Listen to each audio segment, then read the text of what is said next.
99.9% of what gets written down, not of what's sitting around the campfire, but what gets written down is from this patriarchal perspective. So you're only getting half of the story. Yes. And even in those traditions, when they say something like, when you find out you're nothing, you also find out you're everything, that's the end of the teaching. I'm sorry. What happened to that teaching? There is. What happened to the second half? Yes. What happened to the second half? The other half, not necessarily the second. Hello and welcome to the Self-Care for the Soul podcast. I have with me today Cynthia Abalafia. Welcome, Cynthia. Cynthia is an author, educator, and yoga therapist committed to giving language to the divine feminine and restoring the experience of embodiment as the heart of spiritual practice.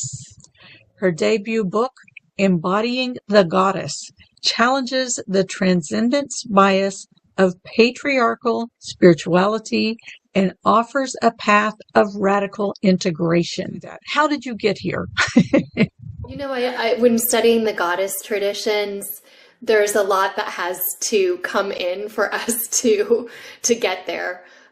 Because it's not like handed to us. It's not part of a cultural dialogue. Maybe nowadays it's happening a little bit more, but I think the most honest answer is a series of trippings and fallings, maybe. Yes. Right? Like a series of understandings that yielded more confusion than answers. And after that happens for a certain amount of time, I think that at some point, this divine feminine principle starts to come in, and then it upends everything we knew previously. It upends the entire spiritual model that we thought at least I thought I was pretty well versed in. And then I realized, oh my gosh, I have to start from the beginning. Yes, beautiful. That's a powerful awakening, and also takes a lot of courage to let go and go back to that beginning point. And I got to jump into this last sentence on your bio. Challenges the transcendence bias of patriarchal spirituality and offers a path of radical integration. Can you explain what you mean by that and how you approach it? And therein is the feminine. The transcendence bias essentially is the religious model based in history. We can trace it very precisely, based in history that says everything is impermanent, only stillness is real, let it go, move up and beyond, transcend. Mm-hmm. Essentially, it's connected to death and dying practices, very tied into Buddhism, Jainism, yoga. And those innovations started about in the middle of the first millennium BCE, so about maybe in the 600s BCE, although the history there does start a little sooner than that. But that's where this transcendence bias really starts to take a hold. And it's really in that time and place and the traditions born of these teachings where little by little the honoring of the body, the honoring of the earth, the relationship between sacred embodiment and tending to sacred earth starts to get more aggressively subordinated and then eliminated altogether. Yeah, therein lies the struggle, that message of in order to become spiritually aligned, spiritually connected, you have to leave the body. You have to leave the body. You have to be saved from it.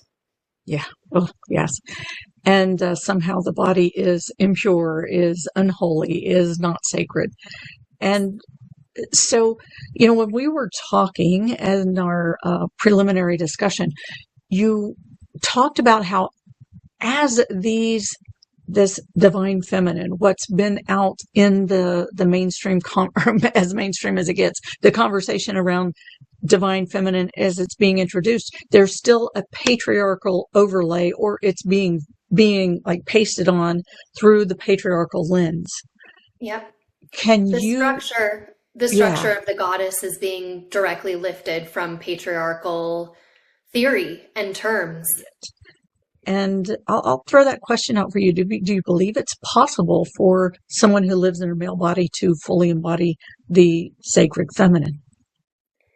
I think all embodiment is the sacred feminine, whatever body you happen to be in, whether that body is male sexed, female sexed, sexed entirely different from male or female designation, whether you are a tree, a rock. Embodiment, pulsation, form is the divine feminine. And I think that clearing up the problem between, and this is a language problem, but clearing up female from divine feminine is extremely important to do. I still use the term divine feminine, and I am an advocate for that term. I'm also an advocate for understanding and reconciling the female spiritual experience in a female sexed body. I do think that there's a historical precedence to do that, to connect the divine feminine with females, specifically the priestess, the goddess, the form of the goddess. But we need to understand that that's the last evolute of the conversation. Like, having a female form for the goddess herself is not even where she starts. She starts in simple embodiment. In fact, she starts with sound vibration. So a lot of times you have the sacred feminine connected to voice. In some traditions, voice becomes wisdom. It becomes poetry, music, art, but pulsation. So breath becomes empowered with sound, and sound, the word, is the original output of the divine feminine. Even in patriarchal religion, when God creates through what? Through the word. God spoke, and the word was, and then light comes after. So the model goes very, very far back, but guess what? That word used to be a she in most religions and traditions. And then pretty soon it became dominated by a he. So I do think that there's a reason to be talking about gender and sexuality in certain cases. My greatest wish is someday we don't have to do that, that there's enough understanding of these topics and enough understanding of just history that we can now talk about sacred embodiment without having to give it a designation of male or female. But men are in a form, are they not? And men have body, and that body pulsates, and men have lives, and they have creative projects, and they have families, and they have things that they're teaching. And when it comes to who's been injured by the transcendence bias, who has been injured by the patriarchy of spirituality, it's not just women that have been injured, it's also men. And so all of humanity is deeply in need of this divine feminine principle, but also in need of honoring the female sex. And those two things are related, but they're not the same thing. Beautiful. Yes. The sacred feminine has to happen internally. The sacred masculine has to happen internally. I teach non-duality. There is no out there. There's only in here, and the reflection of the in here is the vibrating, living, pulsating heart, which pours itself into reality and recognizes itself and then returns. And so, this idea that gets picked up, that is such a beautiful idea in spirituality of like, hey, we can try to be political about this and we can try to fix what's out there, but why would we do that if we can't fix what's in here? Because what's inside the sacred marriage, this hieros gamos, which is inside of me specifically, like who holds the kingdom? Who holds the keys to that? And ultimately speaking, we hold the keys to that. And it's our work that is sacred that we're doing in that reconciliation that has to happen on the inside. But we carry so much conditioning and there's so much subtle messaging that it's hard to hear our heart through the noise sometimes. And so then designating it like, hey, this is the side of me that's infinite stillness, which I call the divine masculine, the ground of being. And then here's the side of me that's pulsating into form and reality, expansion, contraction.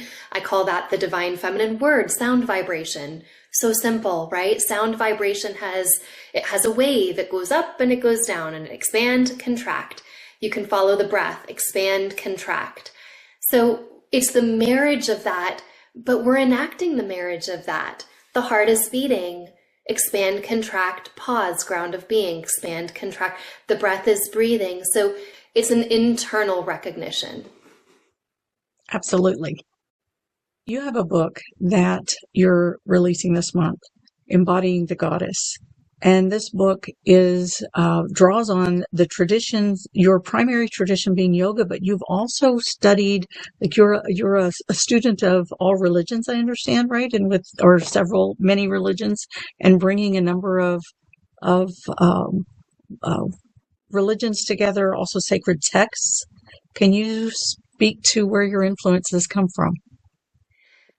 I wish I could claim that I've studied all religions. Not all. There's thousands of religions. Yes. I would say that I'm kind of like a hound for the goddess.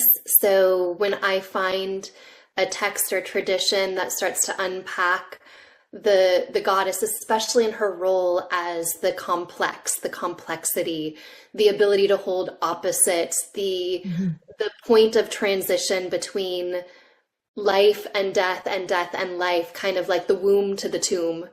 Mm-hmm. That attracts me. And specifically, I'm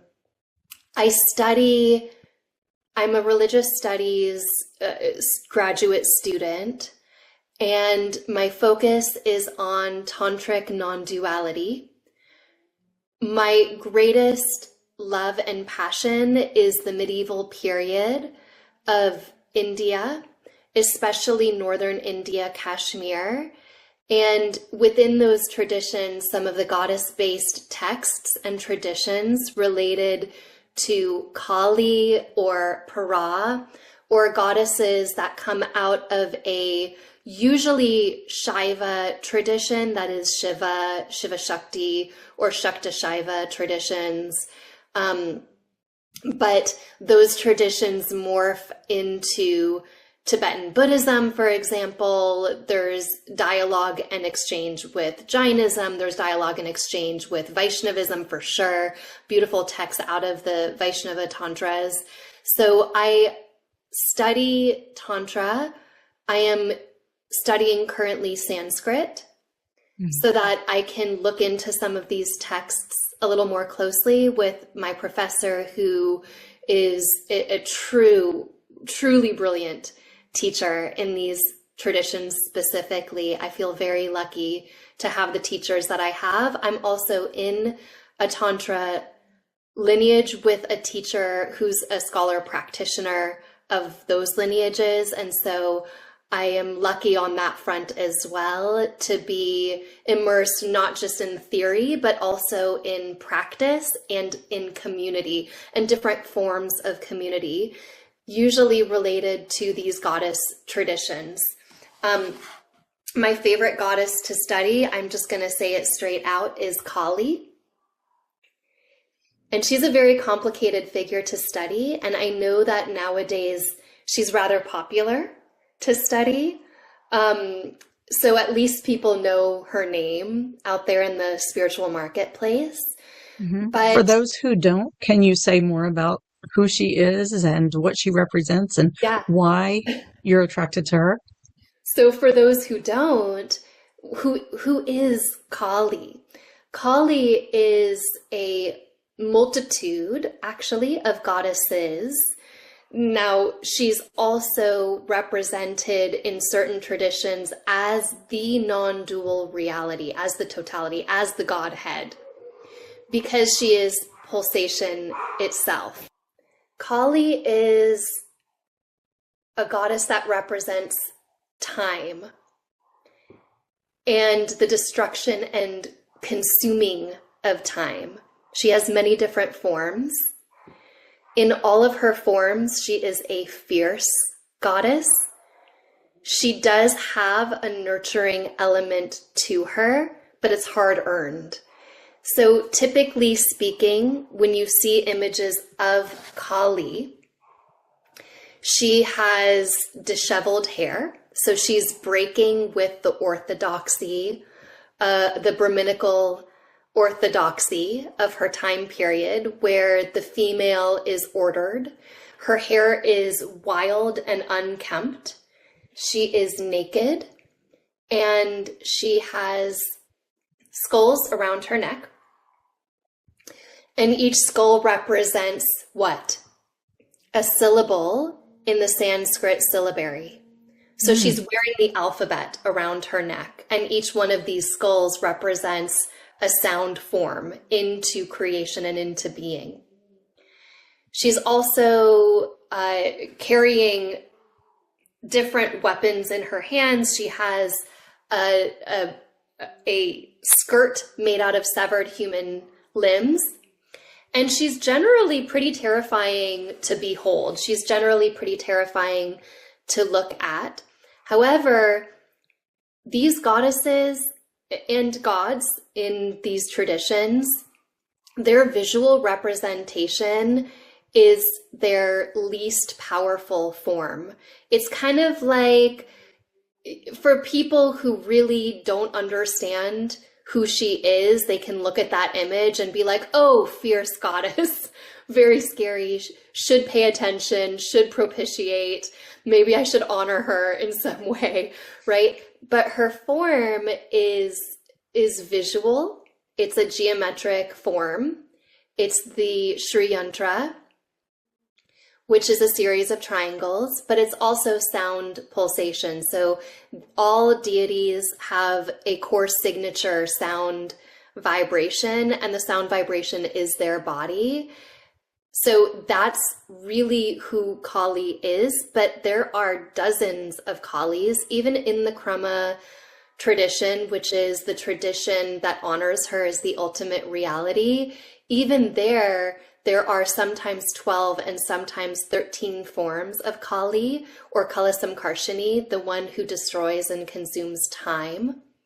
But she's not a nurturing goddess. She's here to be fierce, as the goddess often is. In fact, if you look at history, the goddess represents warfare frequently. She represents the entry into life through birth, which is not always a pretty process. She therefore also represents death. And she represents the things related to children. So a mother, for example, can be kind, but can also be really terrifying. She therefore also represents saving a child from illness or making that child sick. So disease runs through her. And if people wanted to propitiate her, it was often to heal them or prevent them from getting sick from disease. She has so many different roles. A lot of those roles don't come out of Orthodox Brahmanism, although she gets appropriated into Orthodox Brahmanism. And now when you hear of her, you often hear of her as a Hindu goddess, but she really does come out of these tribal peoples. And so her history is complex. It's beautiful. It weaves. Sometimes she represents something. Sometimes she represents something entirely different. I'll just say that whatever it is we can discover about Kali, there's always more that she yields. And there's one very important text that describes her called the Jayadratha. It's this Kali text, a very early Kali text, and probably a primary Kali text. It hasn't even been translated. There's one scholar that I know that's been working on it for 20 years. It's a very long text. There's different forms of Kali in the text. But the fact that this extremely important primary sacred text that describes this extremely important goddess hasn't even, like, people don't even know about it, let alone have read it. Even scholars in the field have a notoriously hard time accessing it.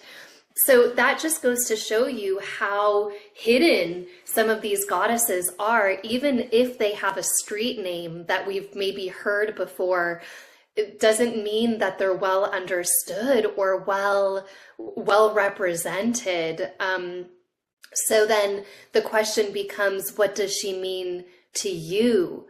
Because she does come to people, and I have people reaching out to me all the time. There's a really terrifying goddess and her tongue is sticking out. Okay, I already know based on that, right? So it's sort of like how she represents herself symbolically to us in our dreams or in our visions or in our meditations or in our spiritual process. Typically speaking, you're not skipping into the rainbow with Kali. There's a heavy amount of crying with Kali. There's a heavy amount of like, hey, I went to the hospital because I think I'm going crazy. And the intake nurse looked at me, and I swear she turned into the dark goddess in front of my eyes. And she said, go home. You'll find no help here. Right. So the goddess, when she's in that fierce form, is very particular. She's very particular, very personal. That is beautiful, because when I hear that, I hear the opportunity for radical acceptance, all parts of self integrated and embodied and lived through one being, and not denying or judging or separating or trying to distance yourself or dissociate from parts of yourself, but recognizing the sacredness of all of it. And as you said, that embodiment, that coming together, that integration, that expansion, contraction, pause. And I find it really fascinating because, as we spoke about before, my tradition that I came through is Sufism. I studied with a Sufi master from Jerusalem for 20 years, and passed away in 2015. So I've been on that path for quite some time. I study the step levels of creation, the emanation of creation through sound vibration, as taught by Muhyiddin Ibn Arabi, who lived and wrote in the 1100s and 1200s. So much of what you're saying about that sound vibration, there's the alphabet, which pulsates, which comes from, that beginning from the word, right? And it is breath that moves the air to create the sound, and, the different sound vibrations create the different layers of creation and the different emanation of consciousness. And the Arabic language is said to be a feminine language, and I think a lot of our sacred languages are the feminine language, because every sound and every word holds its meaning, its opposite. And there's a phrase that says a meaning about camels and a meaning about sex, which means a meaning about our perception of just, the perception that we have from the dense material realm when we're not aware or not connected in the moment with the overarching, the non-duality, the unification of all. And then the sex being that unification of parts coming together to create one whole and to unify in the sacred and in the divinity. And so all of the meaning of everything is contained within each one of the sounds. And as it pulsates, it creates a world unto itself and brings the parts together as one. And that's the feminine as outlined in that one as well. And I hear so much of that in what you're speaking of. And the mother tongue. Yes. The mother tongue. In the Veda, she's called Vach. In the Tantras, she has a couple different names. Malini is one, and Matrika, which is cognate with two English words. Matrika is the goddess of sound vibration. She is the alphabetic goddess. She's sound itself. And the two cognates into English are mother, so Matrika, mother, and matrix. So when you start to hear these terms and then you understand the layers to them, all of a sudden sacred sound is powerful, and sound itself is the sacred mirror. So many traditions, in fact, call her by word, call her by the sacred sound, by the alphabet. And, these traditions are influencing one another. Sufism has a huge influence on yoga in that exact time period that you're talking about, and vice versa. So these traditions are kind of like the mystical thrum, the mystical heartbeat that is in agreement in the background as all of the religious kind of orthodoxies in the front looking for power. You have these traditions of direct knowledge and pulsation, which have always carried the thrum of the heartbeat and of the word, and they're there, and we can find them. It's very beautiful. And I'll also say that there was a very famous poet, one of perhaps the most famous poets in India, who lived quite early on. I want to say in the 300s, potentially the 400s, named Kalidasa. And one of the most famous things that he wrote was this series of lines. And essentially, it's the marriage of the word and its meaning. Like his lesson is, you cannot separate a word from its meaning, in the same way that you cannot separate God from the goddess. You cannot separate God from the divine feminine, the divine masculine from the divine feminine. And yet we call these two separate things, just like we call word and what that word means two separate things, but you ultimately can't separate those things. And what I would say is, it's a great analogy for breath and form, for body and breath, because we call the breath something in yoga, and we call the body something. And then a lot of these sacred technologies, not just yoga, but Qigong, Tai Chi, sacred movement, even sound, recitation, mantra. So you're making use of the body. In the Sufi tradition, there's many physical practices, right? It's like the marriage between the body and the breath, the marriage between the body and the breath. And then at a certain point, you realize, wait a second, they've always been married, right? The body and the breath can't be separated. Like heat cannot be separated from fire. We call them two separate things. But wherever there's heat, there's fire. Wherever there's fire, there's heat. Wherever there's breath, there's body. Wherever there's body, there's breath. Now, calling them two separate things is really just like a concession, and then remembering the recognition, the recalling that it was one thing to begin with. Now you're having an experience of the divine directly. Beautiful. So you teach this, or I guess let me put it as a question. Do you teach this as a part of your yoga practice? your yoga teaching? You do I teaching, do. you do workshops, and you Yeah, I also do.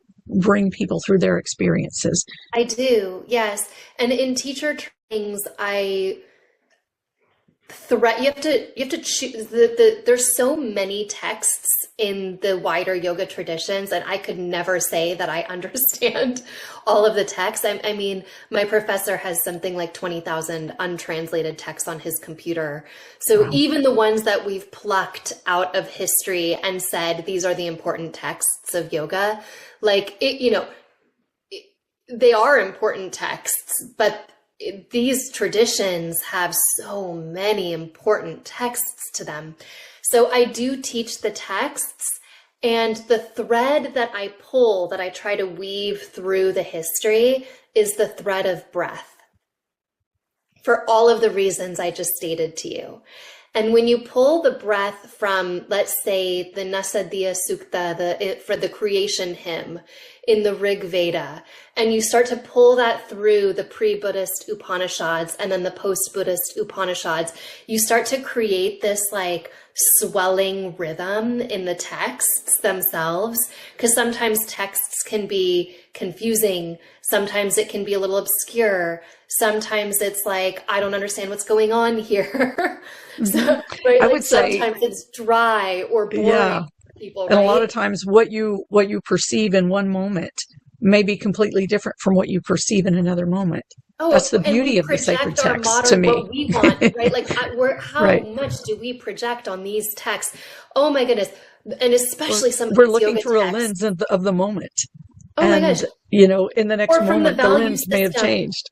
Yeah, from the value system that we carry today. Whereas if you take a time machine and you go back to some of these time periods, and if I were to sit and want to study, for example, the Yoga Sutras or the Patanjali Yoga Shastra, which was written in 400 of the Common Era, Mm-hmm. if I were to take a time machine as a female, non-Brahmin, I wouldn't even have access at all.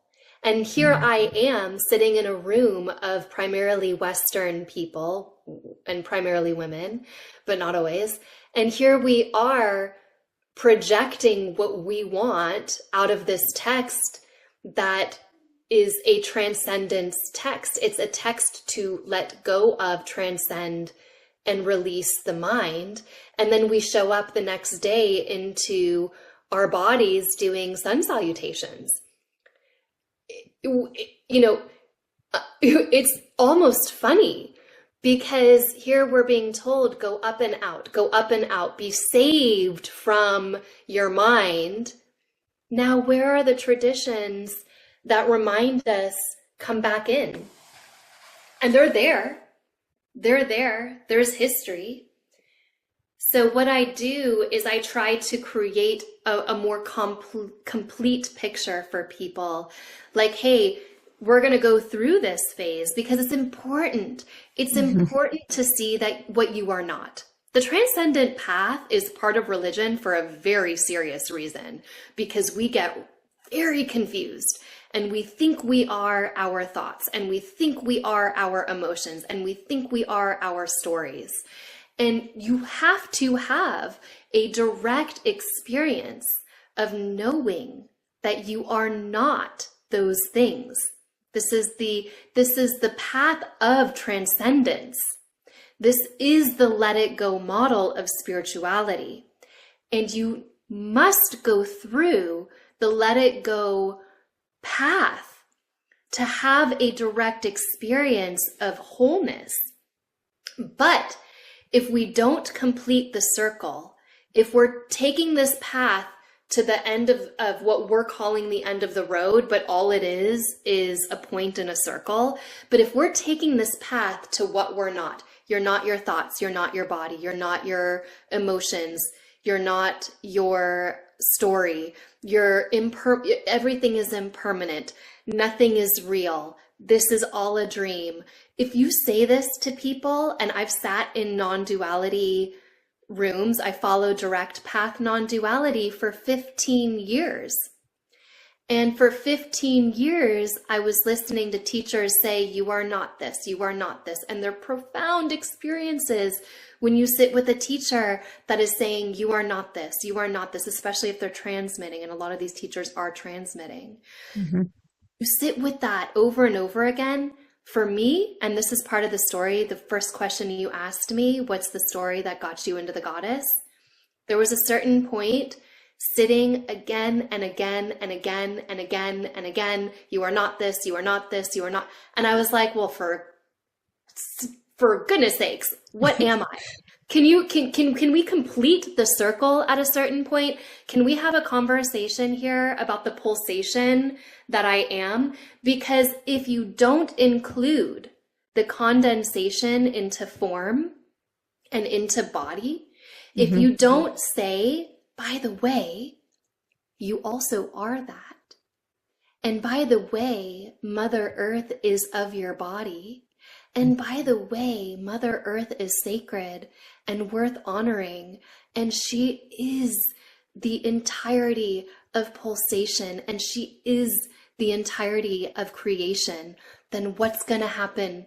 In our religions, in our academic institutions, which are basically an offshoot of our religions, in our business ventures, we're going to start ignoring the body and we're going to start ignoring the earth. And then we're going to start doing which has been where we've been. Yes. And then we're going to start doing injury to the body and to the earth. Which and then we're going to start what we have building been buildings. Doing. Yes. And those buildings are going to go higher and higher away from the skin of the mother, away from the earth. And the people that we place at the top of that building are the people that we're going to look up to the most. And they're also going to be the people that yell at us the most. And they're going to be the people that have to shout from the rooftop and put us into submission. Meanwhile, down at ground level, where all of the suffering is happening, we no longer are elbowing each other and telling each other our sacred stories because we don't even remember how to do that. Because the traditions and religions that honor sacred storytelling has been wiped out of our academia, has been wiped out of our religions, and we have forgotten the importance of the cave. And from that point at the top of the mountain, from that point at the top of the building where the CEO sits, all that matters is what? Light. Enlightenment.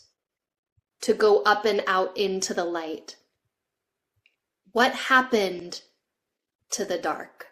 What happened to the cave? What happened to sitting with our grief and sharing our stories with each other of the things that have broken? Because childbirth and death, the entry into life and the entry into death, is not full of light. It's full of a lot of dark, and there's blood there. And there's pulsation there, and it's difficult there. And it's also exactly what makes us human. Yeah. And so when we've lost the mother and when we've lost the earth and when we have forgotten to tell people, you're not this, but hold on a second, time out. I just gave myself 50% of my time to tell you what you're not. Now let me give you 50% of my time to tell you what instead of like, usually it's like an afterthought. By the way, there's more to the story when you find out what you're not, you find out what you are. That's like an afterthought for most non-duality teachers. They say, oh yeah, guess what? You also are that. But are you? Are you actually teaching that in your religions and traditions? I mean, I study these texts. 99.9% of what gets written down, not of what's sitting around the campfire, but what gets written down is from this patriarchal perspective. So you're only getting half of the story. Yes. And even in those traditions, when they say something like, when you find out you're nothing, you also find out you're everything, that's the end of the teaching. I'm sorry. What happened to that teaching? There is. What happened to the second half? Yes. What happened to the second half? The other half, not necessarily the second. The completion of the circle. Because once you complete the circle, then the circle can turn. Then you can live a life of pulsation, of some days I'm moving toward transcendence. Some days I'm in the void. Some days I'm doing the dishes. I'm not there. And then I track myself coming back into form. And then I track myself coming back into form. And instead of a failure, which is what I call the transcendence hangover, the transcendence hangover is what happens when you've only been taught to leave form and you've never been taught how to come back into form. The condensation. But guess what? I have a form. Every enlightened master out there who is alive and in a body has a form. Now, Yes. They might be denying that form. Somebody might have to actually feed food into their mouth, but they still have to chew that food and swallow it. Well, and the innate wisdom of the body knows how to process that food and to make it life force for your own physical nature. Right. You know, it's So- beautiful because as you're speaking of that, it's reminding me in embryology, you know, there is there's like when the sperm fertilizes the egg, there is the division, right? The initial division. And there is a point where that division, like all of the cells surrender into a unified being that then will begin to grow as one being in, you know, with all of the systems in harmony with each other.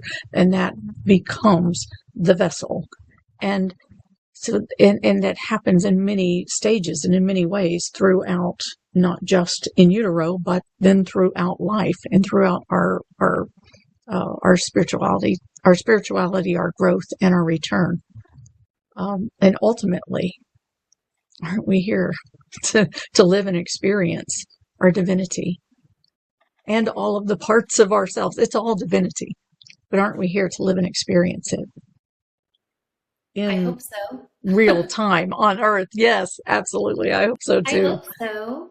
To remember I'm not separate from this God I've put on a pedestal. To remember this body is sacred. And look at what happens to the body when it remembers that it's sacred. What is laughter? It's pulsation. What is crying? It's pulsation. What is abreaction? The release of trauma, because I lead trauma-informed trainings. What is abreaction? It's pulsation. What is orgasm? It's pulsation. What is childbirth? It is literally the turning of the womb that pushes life out. It is pulsation. The heartbeat and the breath beat are the reminder at all times that sound vibration is both stillness and movement equally. And the divine feminine is really just two words put together to point to that. But what's happened to the divine feminine is you get people who are, and I'm going to go on a limb here and potentially frustrate some people, but you get some people like Campbell or Young who are deeply sexist. I'm sorry to tell you this, but they are. And who don't understand the goddess at all. So what they do is they put her in her place. Mm. And they say, you know, Joseph Campbell famously told his students, who's the feminine? She's the one the hero comes home to. What's an archetype? An archetype is a diminishment of the female. An archetype is giving her a bit role and saying she represents a pattern within the whole. No, she doesn't. She can. She can represent a pattern within the whole. This is why the image of Kali is different from the image of Tripura Sundari, even though they're both considered ultimate reality in certain systems, the totality. But still, the way that they represent can be different from each other. She can be a pattern within the whole. But so long as we're calling her an archetype, we are absolutely trapped in patriarchal spirituality until we recognize she is the whole. And as the whole, she is pulsation. Now, the moment we see that is the moment all of a sudden we're looking out of our eyes and we realize that it is God looking out of our eyes. God and the goddess put together. That when we touch something with our skin, it is her touching. That this form is her, sometimes forgetting herself, sometimes remembering herself. That's the moment that we've actually begun to understand how total and how complete her sacred embodiment is. And it excludes nothing because it can exclude nothing. It has to include everything. But until we do that, we're stuck. We're stuck in patriarchal spirituality, and nobody out there is stuck. It's not somebody out there that's stuck. We're stuck. So beautifully said and well put. I'm wondering if you would be willing to give us a sample of a practice. Is there something that you have that you could share with us that we could do with you, a breath or something to help us to perhaps find some connection within ourselves, some secret within ourselves to connect with that totality of the feminine? I'm going to give us 2 practices, if that's okay. Mm-hmm. One is very, very ordinary and very simple, and it's this. Notice what you notice. Make curiosity the most important aspect of your entire lived experience. The deconditioning that happens when we notice what we notice, when we're actually tracking our reality with focused noticing. Noticing is our superpower. Curiosity is our superpower. Any technique you add on to that is a bonus. Any technique you add on to that can only be a glorious technique, whether you call it a breathing technique or whether you call it meditation. Here's the second actualized practice that I will say. You take a sound vibration and you start to chant it. Chanting is my primary practice. Sound vibration does a few things for us. When you wrap yourself in a sound vibration, and I'll tell you the technique, when you wrap yourself in a sound vibration, you become the body of the sound itself. You also can you can also protect yourself in any given situation. I'm wrapping myself in mantra all the time.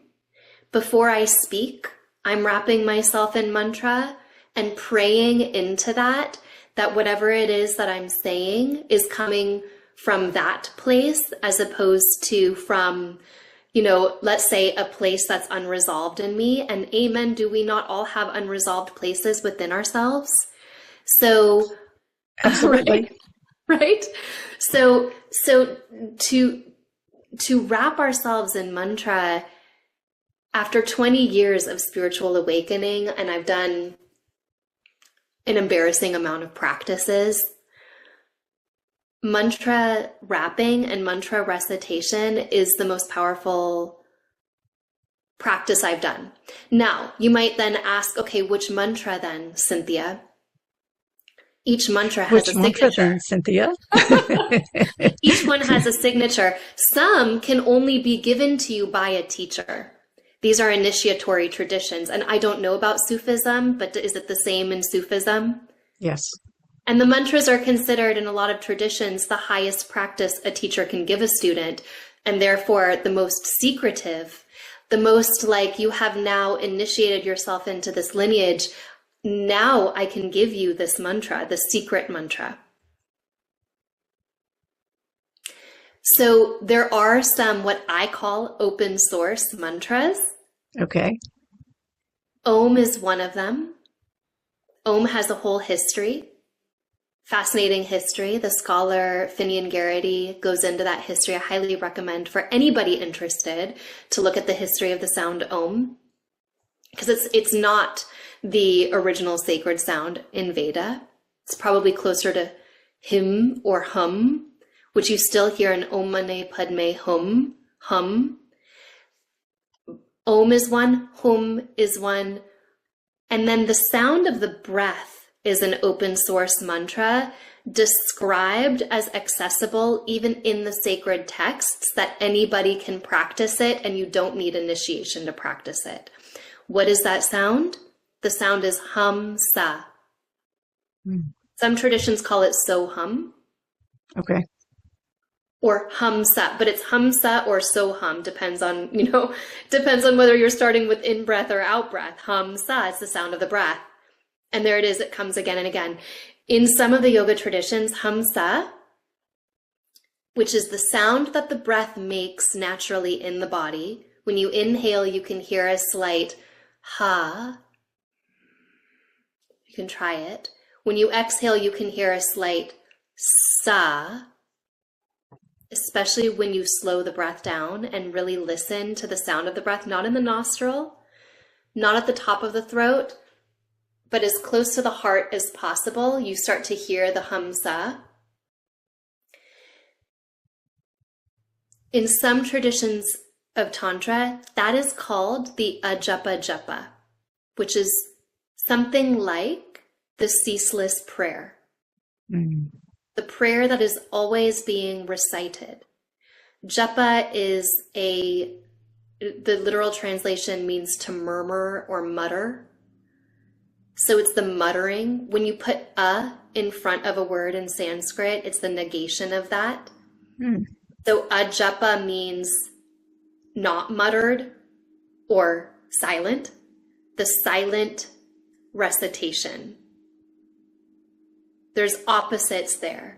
So you have the stillness in ajapa, and then you have the muttering in japa.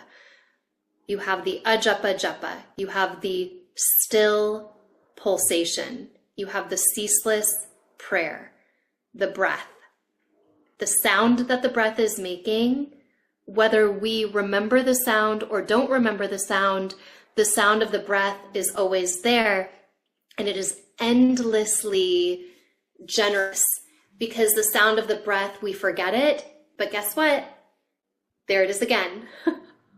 And we forget it. Oh, I missed it. Okay, there it is again. I missed it. There it is again.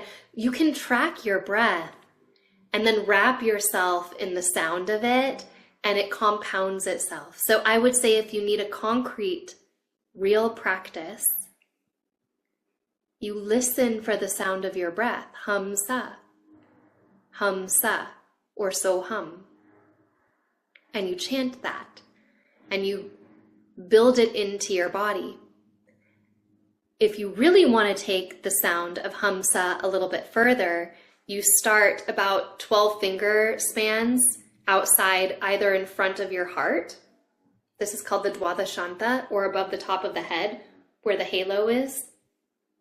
Many traditions have this space it's about 8 inches above the top of the head or in front of the heart. Depends on the instruction.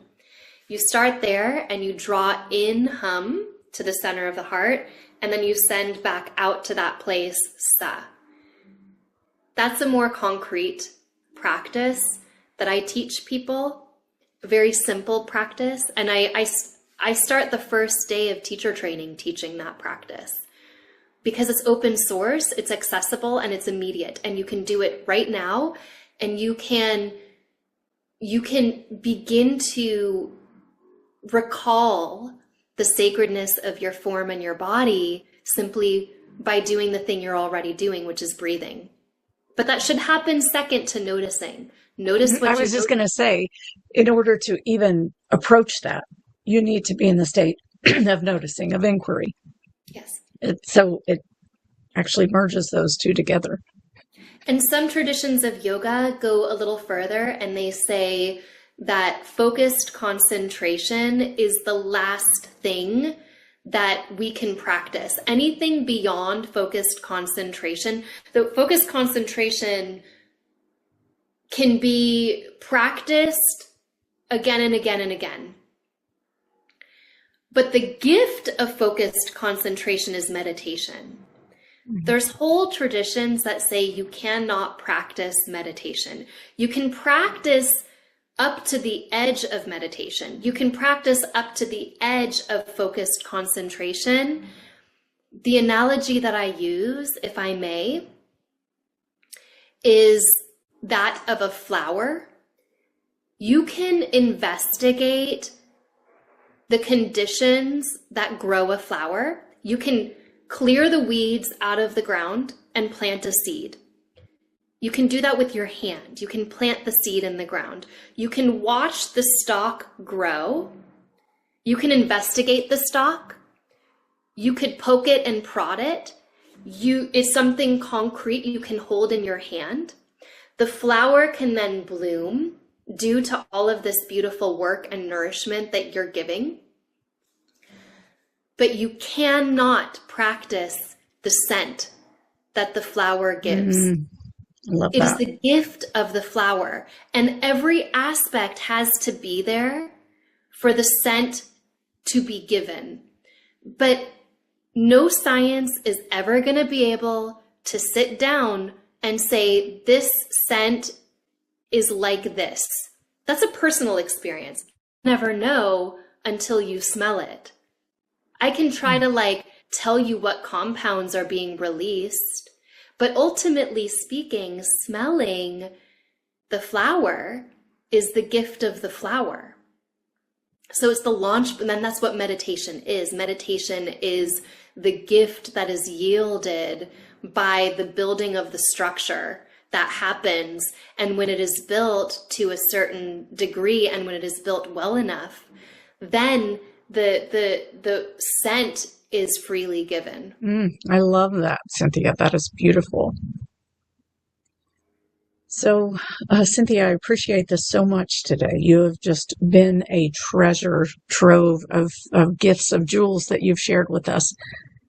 Can you tell people how to get your book, where to get your book? My book is being published by Monkfish, so it is widely available on Amazon, on any selling platform that somebody might choose. It's available on Monkfish's website as well. It's out there. Okay, beautiful, beautiful. Thank you. All right, and if people want to work with you directly, is there a way that people can get in touch with you for that? Is that something you offer? I have workshops, and I have links to all of my workshops on my website. So the best way to reach out is to come and play. Come and play. There's so many different ways. There's workshops. I have teacher trainings. I have ways that I like to engage. I have a YouTube channel. So there's ways to engage in this material. Now, I'll say I love working with people. It's the thing that I love the most. And at the same time, my greatest wish is that I'm really more of a friend to somebody rather than being put in a place of being a spiritual teacher, if that makes sense, because I'm more interested in lateralizing spirituality and saying, hey, what tools can we work on now so that, give you the keys to the kingdom inside your own being, Yes. as opposed to creating more hierarchical roles with people. So I say all of this with the greatest intention of just providing spaces for friendly community to allow that to happen. That's beautiful. Yes, because I believe also that we're all here to learn from each other, and there's none that has some wisdom that another can't drink from and learn from. As Ram Dass says, we're all just walking each other home, right? So, Cynthia, I want to thank you very much for today. I appreciate so much everything that you've shared with us. I know that our listeners are going to just find so much in what you've shared. And I look forward to following you and seeing where your wisdom takes us, or where we travel together on the words of your wisdom. And I wish you the best, absolute best with your book. Thank you so much, Debra. I've really enjoyed this conversation, and I love that you're bringing in the Sufi perspective. It's a deeply beautiful perspective that I can't wait to learn more of. Thank you.